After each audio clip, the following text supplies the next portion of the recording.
Welcome to the Dream Journal. From the studios of KSQD in Santa Cruz, the Dream Journal is a weekly show where we explore the power of nighttime dreams through conversations with dream experts and with listeners like you. In the house behind, the life you find is something understood. A dream can be meaningful even if you don't know what it means.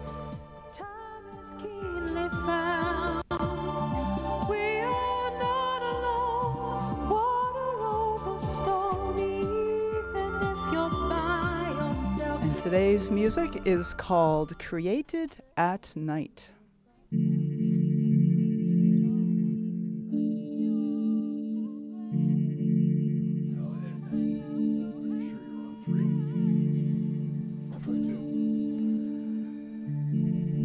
Okay. The Asklepian Temple in ancient Greece. The Asklepian Temple in ancient Greece was a place where people could go to be healed by their dreams. Learn about a modern interpretation of this technique from our guest, psychotherapist, mindfulness teacher, and Dreamboat podcast host Laura Payne of the Dream Research Institute in London. I am your host, Catherine Bell of Experiential Dreamwork, and welcome to the Dream Journal. I want to just share briefly a dream I had this week where I found that I had undergone some surgery and I was feeling really weak, and I was just kind of collapsed against the wall, like a heap of laundry against the wall, and somehow I knew I was never going back to the way I was before, and it wasn't scary. So I'm wondering, is this perhaps me learning how to be relaxed? Wow, wouldn't that be nice? So I'm mulling over that one. All right. So I want to say hello to Laura Payne. Thank you so much for coming on the show. Hello, it's really welcome to. It's nice to have it the other way around. Actually, I'm not the one saying the welcome. So, hello, Catherine. Hello, Santa Cruz. It's a long time since I've been to Santa Cruz. And I know, having checked the weather, it's a lot nicer there than it is here in England. Absolutely, yes, it is. It is quite lovely. So you do know Santa Cruz. So Laura Payne is the host of the Dreamboat podcast, and I recently had a whole show with her where I talked about finding love in my dreams, which was quite a lovely show. So thank you so much for Laura for putting your being on the other side of the microphone. Thank you. It's nice to be here, Catherine, and talk about one of my most favourite subjects. It's my mastermind subject to a certain extent. It's looking at the Asklepian Dream Method, right? Which in its era in ancient Greece, and not just in ancient Greece, also in ancient Rome, was probably the main thrust of healing within the Mediterranean. And it comes out of the ancient myth of Asclepius, which we can have a look at. Mm-hmm. But the Asklepions, which were the name for these, they were weird, actually. They weren't just temples. They were prototype hospitals, and some of the prototype doctors like Galen and Hippocrates came out of the Asklepians. So they were prototype hospitals. I was interested in your surgery dream, actually, Catherine. Oh, yeah. Because they did surgery. They did quite a lot of surgery in these temples, but they were more than that. Part of dream healing for the ancients was not just rocking up and seeing a doctor. It was about your dreaming, but more importantly, it was about being entertained. So they were a cross between what I would call a movie complex, an entertainment complex, and a sort of wellness spa. So all of these modern day things would be linked together, and that would be your typical Asklepion. And the famous ones in particular are Epidavros, which is in the Peloponnese, can't say that very easily, in mainland Greece. And also there were about 365 dotted around the Mediterranean. They were very influential and very important as part of the culture of the time. There was another big one at Pergamon as well, which is now in modern day Turkey.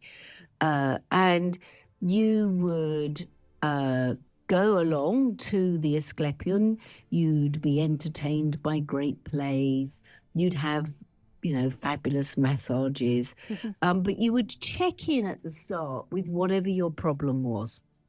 And you would be consulting what were known as psychotherapeutes. And psychotherapeutes was where we get the word psychotherapy from. They were the first. And you would go and you would basically say what your problems were. You would make an offering to the god himself, so votive offerings as they were known. And then you would submit yourself to the sanctuary process, which would be entertained. But each night, what you were expected to do was to go to sleep in the dream incubation chambers, which was known as enkoimesis.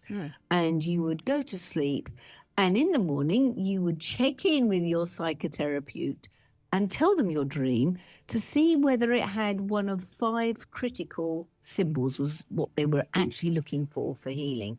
So did you dream of a snake, a dog, a cockerel, the god himself, Asclepius, or an old man as an equivalent, and the god's son, Telesphorus, who often is seen as a dwarf-like figure, but as a child in particular. So if one of those symbols came up in your dream, the psychotherapists would be all over you, because that would be that would be the clue to the god letting you know what your healing should be. So those are the powerful symbols: the snake, the dog, the cockerel, the god himself, and the god's son. Oh, those are the 5. Yeah. Yeah. Okay. And so you can stay there quite a while. I think you'd have to be fairly wealthy. You'd stay there for a while, keep checking in your dreams until you had one of the dreams. And they would keep basically sending you back down into the incubation area. And these areas were full of snakes. The snake was quite particular because it's obviously got a deep symbol of transformation. It's part of both ancient and modern interpretations of the snake, because of being able to shed its skin means it has the ability to change and to transform. And so it had the temples were full of Asklepian snakes, which you can still find in Greece. They're massive. They're absolutely huge. They're quite scary. Is there a particular kind of snake called Asklepian snakes? They are, yeah, and they're non-venomous. Okay, but that's good. They can be really quite large. Anyway, you would sleep with these things crawling all around you. Yikes! Not to give you nightmares, not well, dreams. That's the idea. I guess to dream about the snake is kind of the point, right? Exactly. And so somehow these dreams would then be help the psychotherapist, help them see what the key to their healing was. Exactly. Okay. Exactly. And so for me, I've played around with this like quite a few modern day Asklepiads. We've sort of had a look at it. I run retreats, and I've asked people, we've basically each day checked in our dreams, and it's been absolutely fascinating. And the example I like to give in particular was a businesswoman who had come on one of my retreats. She came very stressed. She was anxious, like a lot of us, particularly if you're in the corporate world. Yeah. And she wasn't too sure about the method, but she came because she was told it was a good wellness gig. So it was a nice weekend. Well, you can take a massage and see a play. That's not bad. Exactly. I wasn't offering that bit. Okay. We were just doing sort of dream analysis in a nice, quiet, fair enough space with some good food thrown. Well, there you go. And she had a dream so she came in skeptical, is what I'm saying, and not really fully focused on the process. But that night, she had a dream where the god himself turned up in the dream. And he took her to an agora, which is the word for a Greek marketplace, and he showed her around the marketplace. and he showed her all the food that she was eating that was wrong for her. And he showed her all the food that he thought would be more suitable to help her feel less stress and more in control of her life. When she checked the dream in, she was literally blown away by it. And why not? I mean, it was, I still quote it now as a great example. And she suddenly realized that there was quite, something in this. This was quite powerful.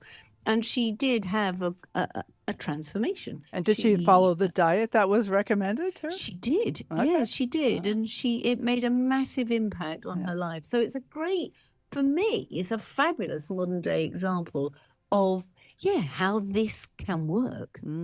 Okay. But she had the God. Let's go right to number 5. Go to the God. And I say dreams about snakes and dogs are way more common than about these sorts of things. And cockerels, I don't know. I don't think chickens are that common appearing in modern dreams so much, although dogs and snakes are quite common. And so, this is the kind of the Asklepian ideal, but I take it that you don't just rely on those 5 symbols when you're doing the work with people, right? No, I've got other dream techniques, but if we're doing an Asklepian retreat, then I will specifically look for the symbols and talk about them. It's interesting you mentioned about cockerels because what I often do before we start the retreat is I'll start sending people images so they can start getting into the process more quickly.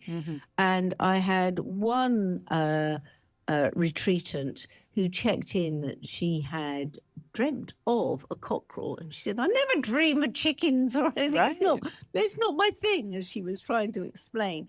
But she realized that the cockerel was waking her up. She realized she had to wake up to something new. So she took it, and when she came on the weekend, she had a very moving weekend. Actually, it was transformational for her. But the cockerel was the bit that made her realize that she had to wake up. And the cockerel, I think, was chosen as one of the key symbols because it was a cockerel that they would sacrifice usually to the god when they arrived. So it was deeply embedded in the symbolic culture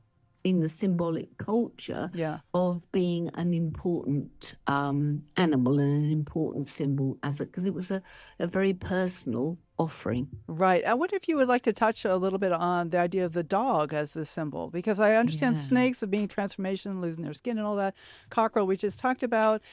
God, of course, dreaming about God is powerful. But what about dogs? I mean, I've heard I have a lot of ideas about dogs, and I've heard a lot of things. So what is your take on the symbol of a dog in a dream? Yeah, well, for the ancients, the dog was a psychopomp. So a really important figure that would go between the worlds, basically between this world and the world of the dead. So you had Cerberus, for instance, as the guard dog of Hades. But any form of dog was often seen by the ancients as a psychopomp, bringing a message. For me now, a lot depends on, with all of these symbols, it's what's your own language around it. And that's when I'm working with people, as you know, Catherine, you do the same thing. What is the language that the symbol means for you, first of all, as the sort of querent in this?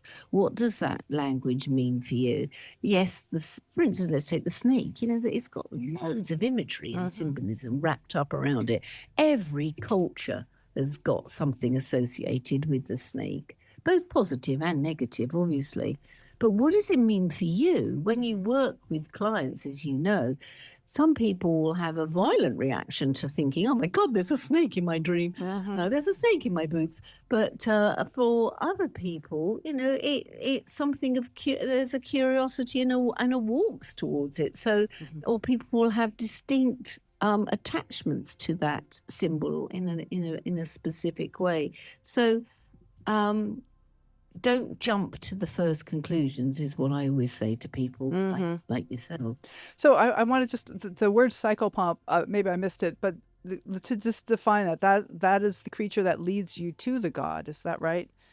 Like you said, Cerberus is like at the gate of the underworld, and when you go in, So we used to have the motto in our Dreamwork circles, which is follow the dog. Whatever the dog is doing in the dream, like, are you leashed? Do you feel like you're leashed all the time?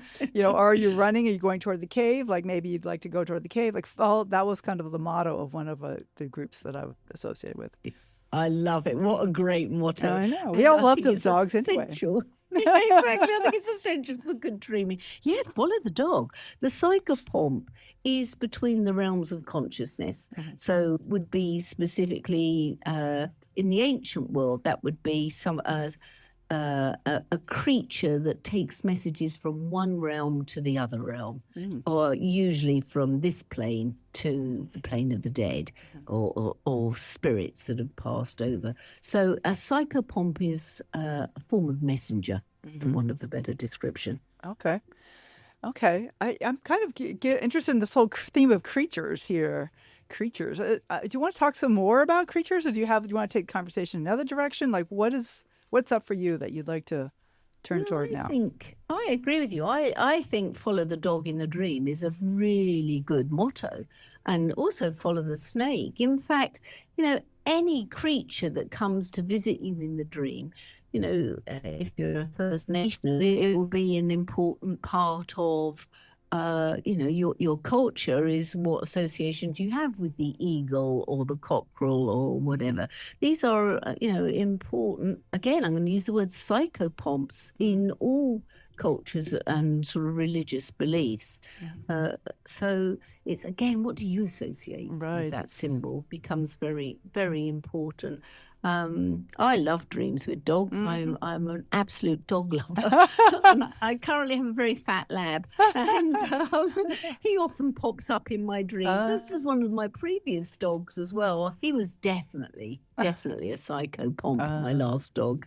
There's something about dreams with animals in them, that there's something powerful and kind of nonverbal about that. Like when I'm connecting with a whale in a dream, or a horse, like that's so powerful. Those big creatures, these horses are really amazing dream symbols. And there's something about having the animal in the dream really seems to touch into something that goes beyond my everyday norm. And so I love the idea of really focusing on animals in dreams, just as one of the things to focus on. But there's something about animals that I really I agree. It's that non-verbal aspect. You're right, Catherine, is really important. There's something about it cutting through the liminal space and that heady material that we go into as humans. It cuts through that and gets to the psychological and emotional heart of things if you're working with animals in dreams, because they represent something outside of the brain in that respect, and enable us to sort of park up all of that sort of mental material and allow us to access something symbolically at a deeper level that the psyche is really trying to say to us in dreaming. I love that. Now, one thing that struck me about what you were talking about, the Asklepians, these places I now know the word, Asklepian, is that they actually would do surgery and other kinds of medical assistance. I didn't realize that was the case. I thought it was primarily, or maybe so only, spiritual healing that was going on. But there's actually also, there's actual physical healing going on as well.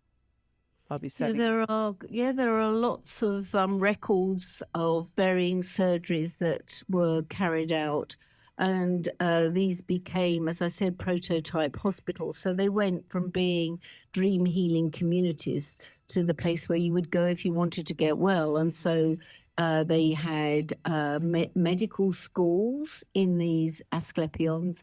As I said, Hippocrates and Galen, two famous sort of doctors from the ancient world. That's where they did their training. They went to an Asklepion and did their training in the prototype hospitals. So they had forms of anesthetic that they were playing around with. I think a lot of the dreaming probably took place under the influence of certain herbs. And so they knew how to knock each other out using varying herbs and whatnot. So they were not, prototype anesthetics basically. And I don't fully know what type of operations they actually carried out. Probably I fairly cannot- limited, but I'm sure setting of bones and Exactly. burns, taking care of wound Definitely. healing and things like that. I'm sure was something they would do. Yeah, setting of bones. You're right on that one, very much so, and probably all experimental, but probably a lot of the knowledge we've taken on over the centuries has come out of these situations, these hospitals, for want of a better description. Right. I wanted to tie that back in with my introductory dream about having surgery. And that's actually a fairly common theme for me. I've had numbers of surgical dreams over the years, and I do feel like dream work is a kind of surgery. It's kind of psychic surgery or, emotional surgery, just really rearranging me. And so it's interesting to have this dream because sometimes it's been scary to have that surgery, but in this case, it was just I accepted that I had the surgery and I'd never be the same again. And I just needed to get used to being in my new body. In the dream that I wrote down, I had a new body. Oh, wow, that's really very, very, that's a big dream. Actually. Yeah. So I have to figure out how to use this new body, how to be in this new body. And yeah, I thought it was pretty meaningful.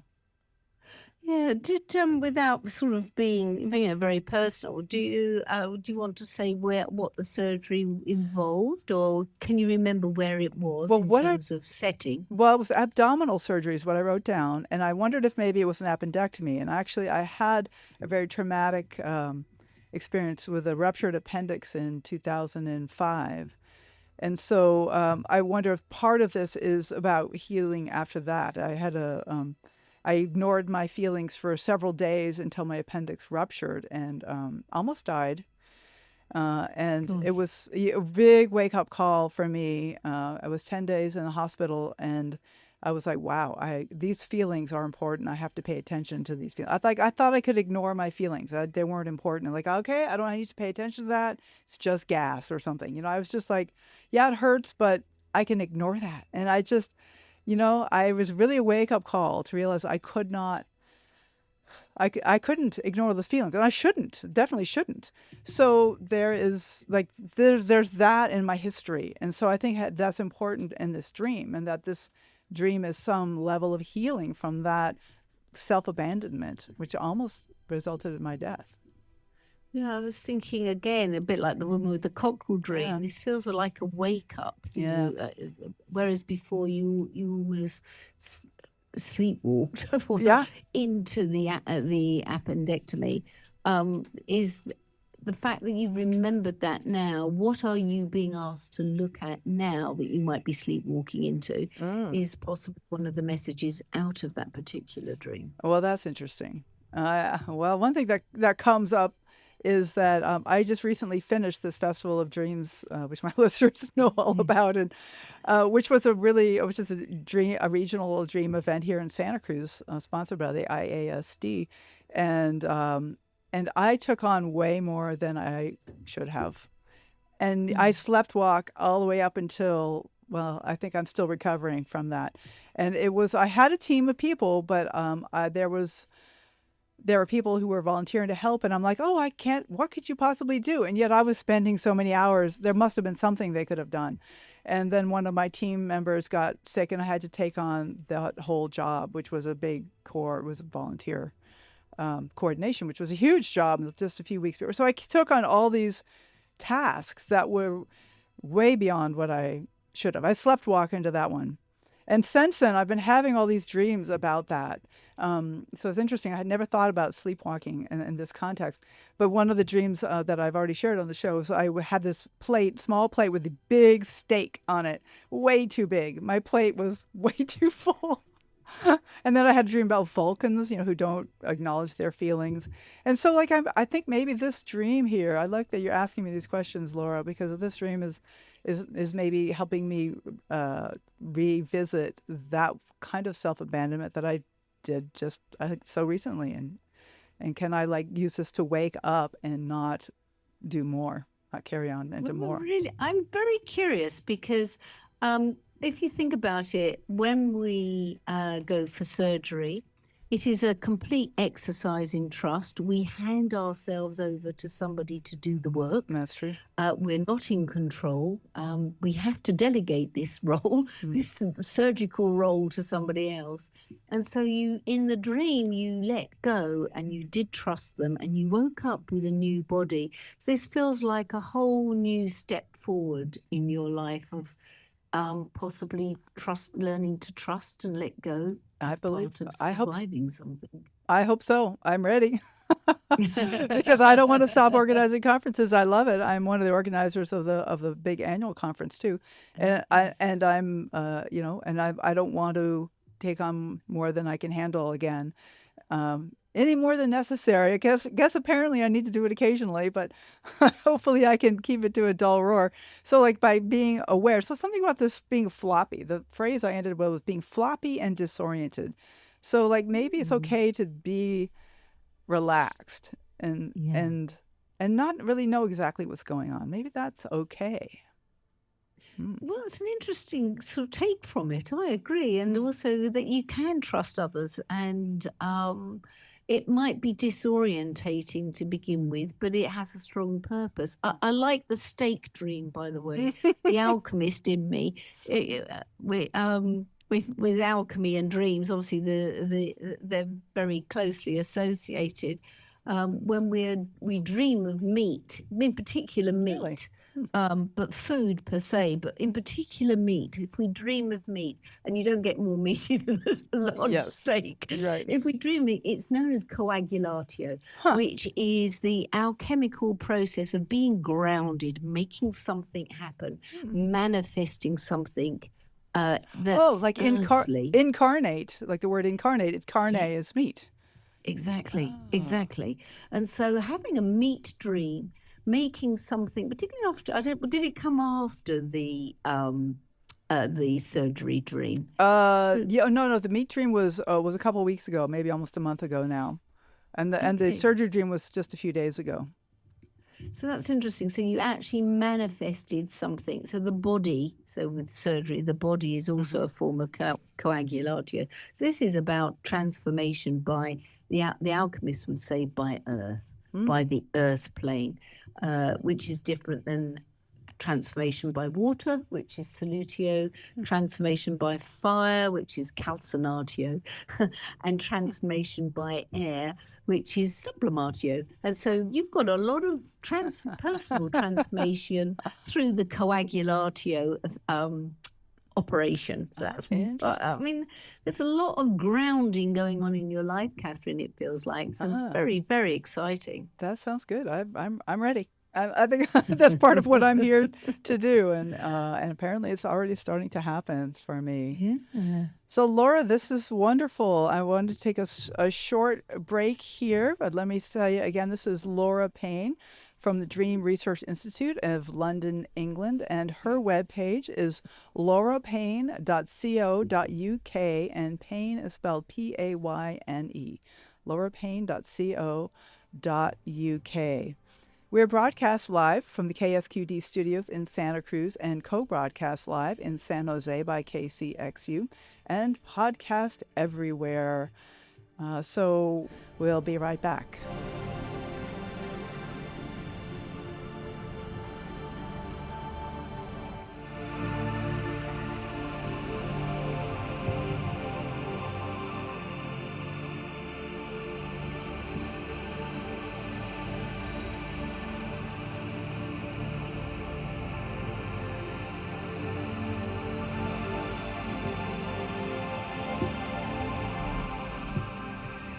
You are listening to the Dream Journal, and I am Catherine Bell of Experiential Dreamwork.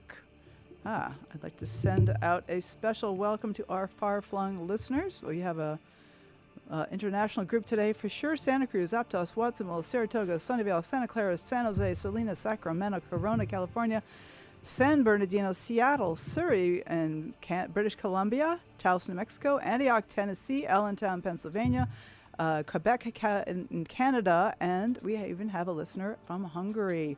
So glad to have you on the air.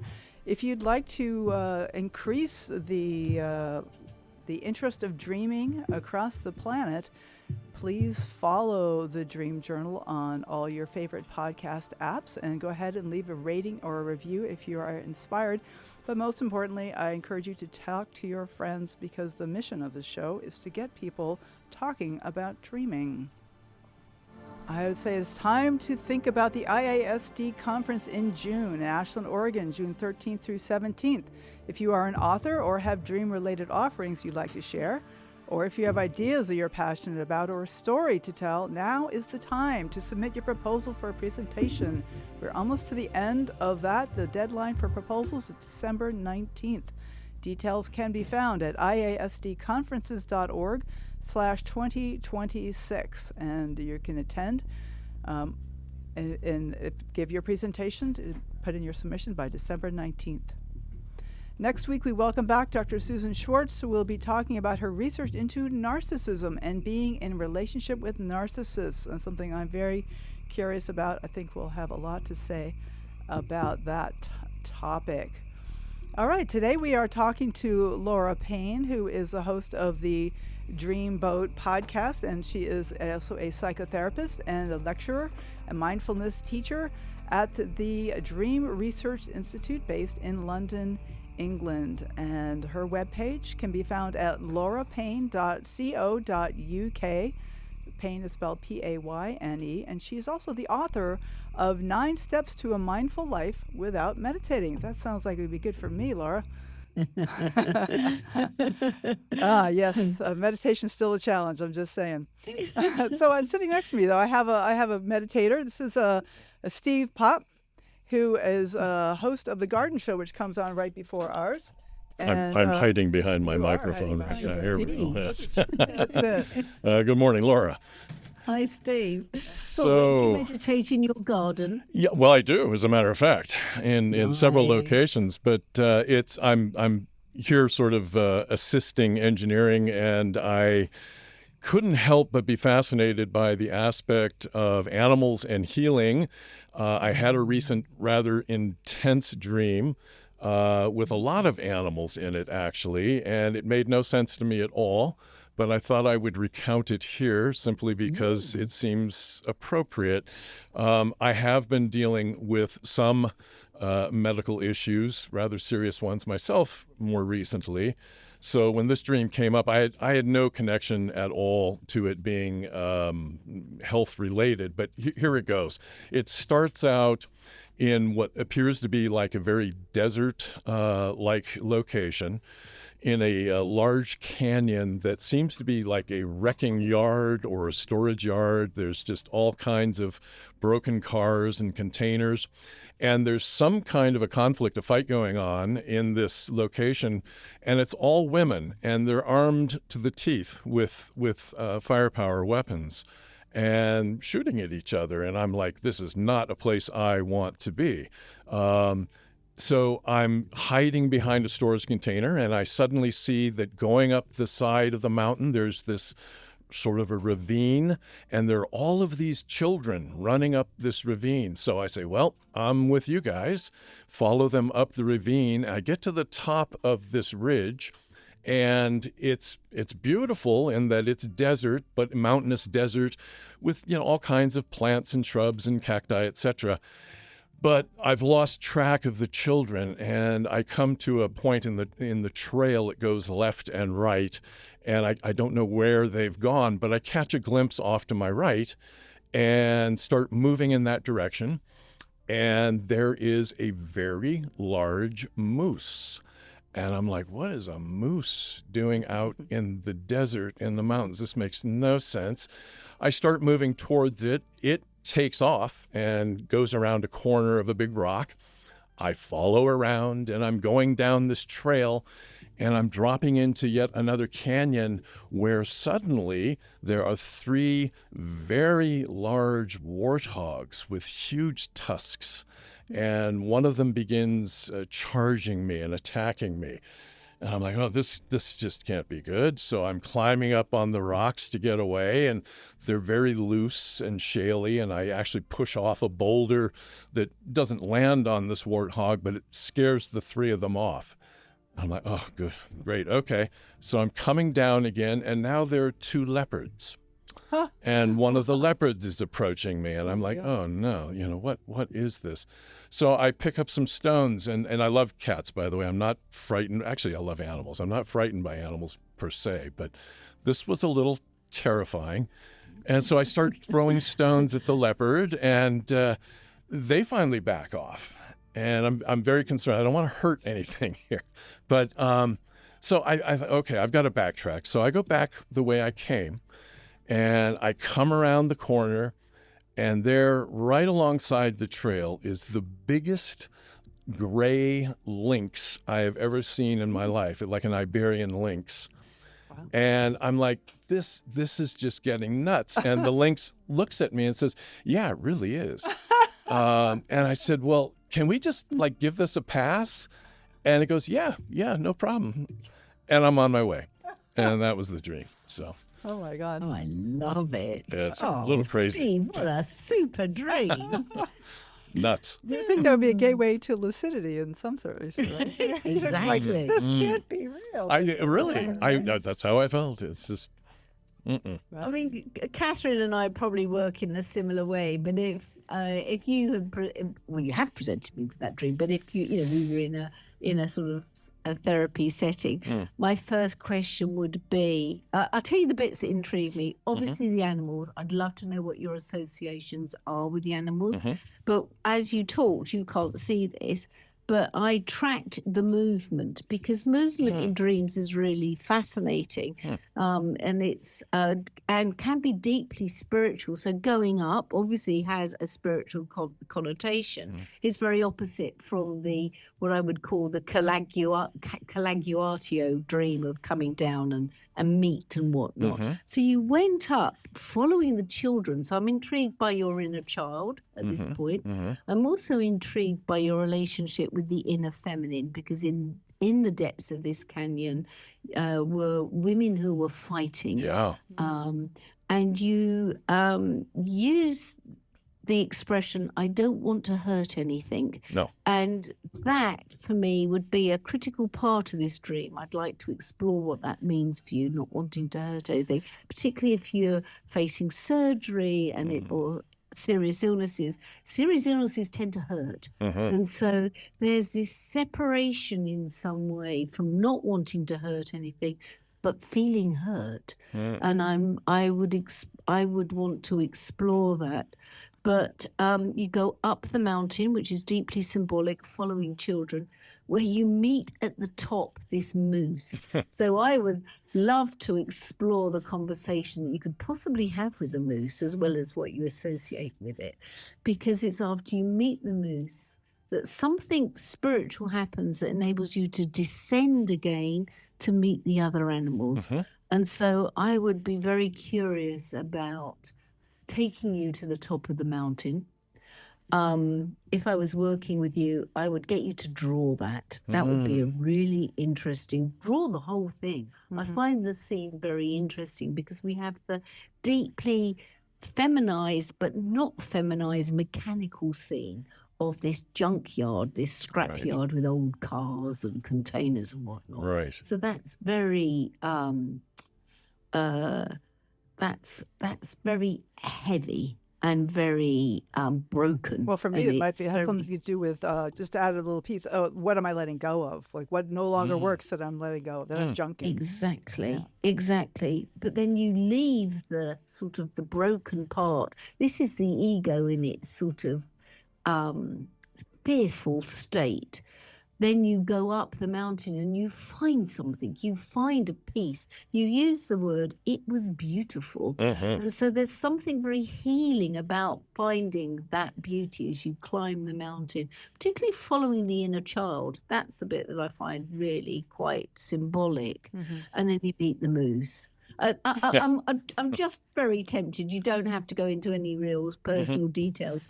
But what do you associate with the moose? Well, moose? Boy, I used to live in the Sierras, the northern Sierras. We had lots of deer, but we had no elk or moose. Don't even think I've seen a moose in real life in my life, but I certainly didn't feel any threat.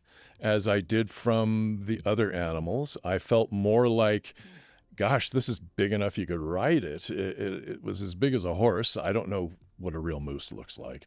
It had those huge, antlers, and I only got a glimpse of it, and I was kind of sorry for that because it disappears around the corner right away, but I had this distinct feeling it was saying, follow me. Interesting. But other than that, I can't give you any sound significant association with moose other than moose and squirrel. But that's going back a ways. So, well, I think you said a lot, Steve. I mean, what you said is that this, and it's interesting that this this animal is not threatening, unlike the other animals that you encounter afterwards, the warthog, leopards, lynx. And that this is something reminds me like of King Arthur or something. Follow me, like going into the woods, and so I'm curious, like even all the other animals, leaving them aside because I don't know. I've had dreams of riding deer before. I thought I was on a pony, and it turned into a deer, and that was a pretty powerful dream some time back. I guess maybe I was slightly tempted by the idea of maybe getting a ride, but moose are big. They are bigger than deer. Yeah, I know, way so. But and this was big, but it just kind of wandered off. Interesting. I wonder if that's like something part of me that's out there that I'm being called to, and I don't know. I'm curious. It feels like a psychopomp, as we were talking earlier on. It's a bit like how a dog sometimes is the psychopomp. This, for you, feels like a very spiritual animal. This is almost like a spirit guide in animal form. And so it has a real psychopomp feel. And so if I was working with you on a one-to-one basis, I'd ask you, we'd go back into the dream together using the waking dream technique, and then I'd get you to follow the moose. Let's see where the moose will take you. Be very, very interesting. And it feels like it could be quite a healing journey as well for you, particularly. Wow. Because, it's like, there be dragons. It's coming back down again. There be leopards and lynx and things that are a little bit more dangerous. Of all things, warthogs. And boy, I mean, prehistoric looking with these huge tusks and very strange, very strange. Interesting. Shining white tusks. Wow. Yeah. And it's interesting because moose have these massive antlers. I mean, they're very, very distinctive. They're ginormous animals. People don't, until you see one, you don't realize how big they actually are. Yeah, I can only seen them imagine. Wild in Canada, but obviously. But they are very powerful beasts. And yet this one speaks to you in some way. This one calls you, and I think that's actually really quite beautiful. Not quite. Doesn't speak quite as literally as the lynx did at the end of the dream. No. Having the animals. Well, that was such a relief. I was just like, oh, cool. And I love lynx. I mean, that's another one of my feline favorite creatures. But it was a mutually agreed upon. Let's just make it the end. Thank you. Fun to talk to the lynx more, wouldn't it? If True. you were sort of working with the dream, just to see what clues it had, what it felt about the moose, and the warthogs and the leopard. Oh, wow, there's an idea. Its take on the very dangerous inner feminine, if I might say so. There was something going on down there. Yeah. Well, I might have to sculpt this one. Exercise for the dreamer. Huh? Thank you, Steve. I really appreciate you sharing Thank you, Laura. Dream, and appreciate your insights. Thank you. And I invited Max back into the studio because I know he has some question for you as well, or a comment or something. So thank you so much, Steve. And we have somebody on the phone. Thanks, I know Steve. Kathy's on the phone. We're gonna get to you in just a few minutes. We'll have you come on the line in a second. Kathy, just hang in there, and let's get Max situated. Hi, Max. All right. Hello. Okay, first off, I have to apologize. I'm a little bit out of the broadcast here. I haven't heard the last little bit here. Right. He had to wait outside for a second, but we were just talking about Steve's dream of many animals. Okay. Well, I frequently have a dog in my dream, and I'm frequently a dog in my dreams. And you were speaking about them being a psychopomp, which is a word I've recently become aware of. and it's also something that I seem to do in my dreams a lot. So I'm wondering, is there also a connection with the Asclepius, with the transition between waking and dreaming? Yes, very much so. I mean, Okay. I'm intrigued. What do you associate with dogs? Do you mind saying? What does the dogs bring up for you? Well, they're just frequently companions in a dream And in real life? and in real life. Yeah. Okay. And do you have dogs? Not until I was late in life. Yeah. And do you have dogs now? We have a dog now. Yeah. He'd like to say I have a special connection with him, but he's definitely a mama's boy. Oh. And is it this dog that appears in the dream? Or No, is it's it not. or a dog you've had before? No, it's not. And it's frequently more of a wild dog type. Including the one times when you are the dog, you're Yeah, also yeah. like a wild dog. Yeah, a mutt or a wild dog of some kind. But And when you are the wild dog, what's that like for you? What does that feel like? feels very natural. Natural, huh? Very Yeah, so natural. sometimes I have a hard time telling if I am the dog or if I'm a person in the dreams. For me, I like to work with qualities. And so this is a great example of what qualities, when you are the dog, what qualities do you have when you're the dog? That's a good question. I think it's persistence Mm-hmm. and loyalty. Nice. Persistence and loyalty. And how do you bring those into your waking life? I think How I do you admire both embody of them. them? I Sorry? admire both of those qualities in waking life too. Yeah. And can you embody them in waking life? I think I can. Would you like to embody them more? Yes, I would. Yeah. I just admire their society when they get together. When dogs are running free, Yeah. they have a certain cohesion to them that's sort of better than human cohesion, I think. It's interesting, isn't it? That's what's often known when you have animals in a pack, it's known as mood contagion. And we have it as humans, but we don't always get to see it. And it's often known as, another phrase for it is crowd resonance. It's and you can see that in crowds of people. But in animals, it's an unconscious form of communication, and you see it in murmurations, for instance, when you get flocks of birds or fish all following each other and keeping a form. And there's something about animals collectively that communicate in very special ways, as do we. We're just not so aware of it. I think that's very fascinating for me too, because I think dogs communicate with humans very well. Yes. Mine has the best eyes ever when he wants something, and you know exactly what it is that he wants. Usually. treat. Occasionally there's a failure of telepathy, but I'm like, I don't know what you want. I really don't. But usually it's clear. It reminds me of in Jungle Book. You're too young to remember when Tar, the snake that goes, "Trust in me." My dogs does a really good version of that. I love that. Oh dear. And then So I love your dream, Max. I think it's a beautiful dream, and I think if I was working with you, I'd like to tap into those qualities that you find as a dog in your dream world, and how you could express them and bring them more into your waking life. well, the thing that you said earlier that really struck me was when you talked about them being a messenger between the two realms of existence, because they frequently drag me across the doorway to dreams, or precede me, or follow me, or indicate where it is, or something like that. But I'm just going to sleep. Yep. Well, I think that's lovely to have a companion, a dream companion like that. And it aids good sleep and probably aids good dreaming as well, which a lot of people don't have. I think you're really blessed, actually. Thank you. Thank you, Max. Thank you. I appreciate that. And thank you, Laura. And Kathy, I'm afraid we are not going to get to you. We have to close out now. I know. Well, I'm pretty sure it's Kathy from Corona, I'm guessing. I could say a quick hi. You there, Kathy? I am here. I'm sorry. We're so close to the end of our time, but thanks for calling.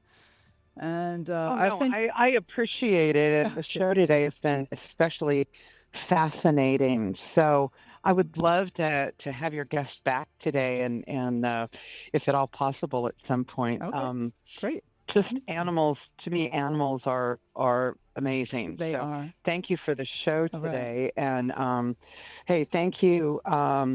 Thank you, Steve, for the appearance of the moose. Delightful. The moose.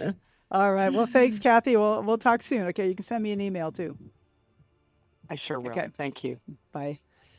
All right. So Laura, this is Laura Payne, and her webpage is laurapayne.co.uk, Payne. Do you have anything that you'd like to share with our listeners? Anything you're offering coming up, or any new projects you're excited about that you'd like to finish with, Laura? Yeah, thank you. Yeah, well, obviously we tune in sometimes to the Dream Boat, but don't not dream in. Tune into the Dream Journal. That's important. If you're interested in the Asklepian method and you fancy a wellness retreat, I'm going to be running one in Greece again next year, in October next year, and that will feature on my website in early January, when you'll be able to find out a few more details. It's a 5-day retreat. And we meet in Athens and we visit both Epidavros, which is the Asklepion. We spend 2 days there, probably, well, 2 afternoons, but also we'll visit Elefsina en route, which is part of the Eleusinian mysteries, another fascinating dream subject, perhaps for another time. But that's the Persephone and Demeter resurrection myth.